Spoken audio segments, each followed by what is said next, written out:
So quite honestly, as we all know here, we've got an administration in place right now. The guy is licking windows somewhere. He doesn't know he's president of the United States.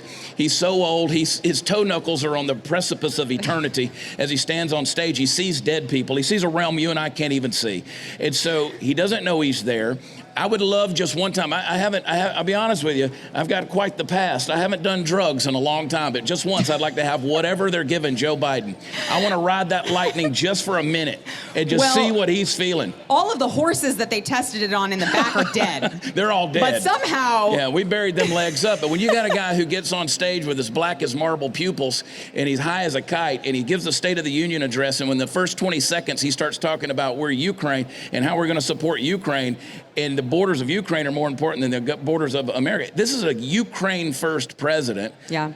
You know, he's got to make sure his laundromat stays in place. I mean, to be fair, he might just forget where he is. He might think he's in Ukraine, and then that would make sense. Well, he's forgotten his entire past. He's Puerto Rican, he's Jewish, he's black, he's Hispanic, you know, he's all of these different things. He's got a whole litany of characters in his brain, from Riley last name to Corn Pop to what was it, Uncle Bozy that got eaten by the cannibals.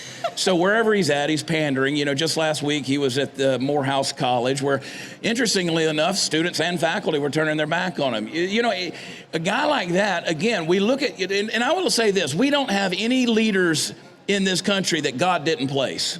If you're a New Testament believer, God places the leaders there. Our biggest prayer is that we don't receive what we deserve. We're starting to see, you can't abort and murder 1.5 million unborn babies every year and not eventually get what you deserve. Those consequences come.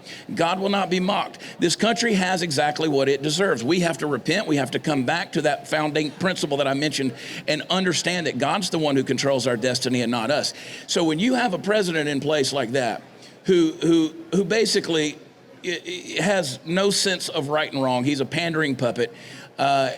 People, as evil as this administration is, we saw as these crazy polling numbers are coming out where the black community and the Hispanic community are not for Joe Biden. Because the evil, when it rears its head, people begin to see through it. We saw it with the impeachment sham. People see through it, and it takes stuff like that to expose this nefarious plot that's in our midst. Yeah.